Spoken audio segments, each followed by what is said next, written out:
ఆంధ్రప్రదేశ్లో మద్యం కుంభకోణం దర్యాప్తు ఎప్పుడు ప్రారంభమైనా రోజుకో కొత్త షాకింగ్ నిజం బయటపడుతోంది.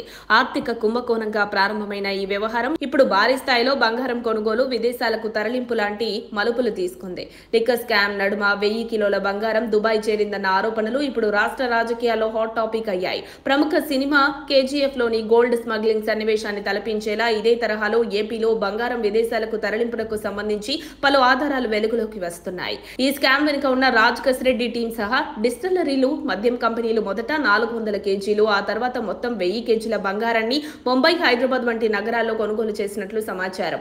ముంబై బులియన్ మార్కెట్లో 200 కోట్ల రూపాయల విలువైన బంగారం తిలక్ నగర్ ఇండస్ట్రీస్ నుంచి కొన్నట్టు సిట్ గుర్తించింది. మిగతా బంగారం తెలుగు రాష్ట్రాల్లో పేరున్న బంగారం దుకాణాల యజమానుల ద్వారా సమకూర్చినట్టు అనుమానాలు వ్యక్తమవుతున్నాయి.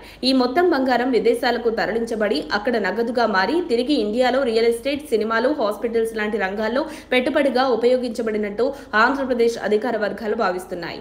ఈ వ్యవహారం మనీ లాండరింగ్ కోణంలోకి మారిన తర్వాత ఈడీ రంగంలోకి దిగింది. ప్రత్యేక దర్యాప్తు బృందం ఇప్పటికే కొన్ని కీలక ఆధారాలను సేకరించగా ఈడీ కూడా బంగారం మార్గాన్ని ట్రాక్ చేయడానికి సన్నద్ధమవుతోంది.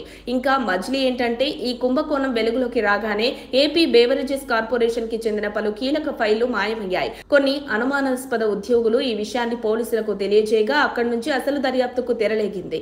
మాజీ ఎండీ వాసుదేవరెడ్డి సహా ఆయన బంధువుల ఇళ్లపై అధికారులు సోదాలు జరిపారు. అక్కడ బంగారం కొనుగోలు రసీదులు అధికారులు స్వాధీనం చేసుకున్నారు.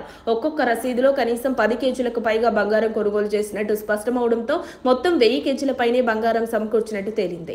ఆ సమయంలో బంగారం ధర తులానికి 50,000 నుంచి 70,000 మధ్యలో ఉండగా మొత్తం వ్యయం ఖర్చు భారీగానే ఉండొచ్చని అంచనా. ఈ కుంభకోణంలో కేవలం మద్యం వ్యాపారం మాత్రమే కాకుండా బంగారం లావాదేవీలు, విదేశీ పెట్టుబడులు, మనీ లాండరింగ్ అన్ని కోణాలున్నాయి. తీరుతెన్నులు చూస్తుంటే ఈ స్కామ్ ఒక చిన్నదైన కేసు కాదు. వాస్తవానికి కేజీఎఫ్ స్థాయిలో మాఫియా నడిపించినట్టే అనిపిస్తోంది. మరిన్ని ఆధారాలు వెలుగు చూసేలోగా ఈ కేసు ఇంకా ఎన్నెన్ని సంచలనాలకు దారి తీయబోతుందో వేచి చూడాలి. మరిన్ని అప్డేట్స్ కోసం మా కాయ్ టీవీని సబ్స్క్రైబ్ చేసుకోండి. మా వీడియో కనుక మీకు నచ్చినట్లయితే లైక్ చేయండి, షేర్ చేయండి. మీ విలువైన అభిప్రాయాలను కామెంట్ బాక్స్లో తెలియజేయండి.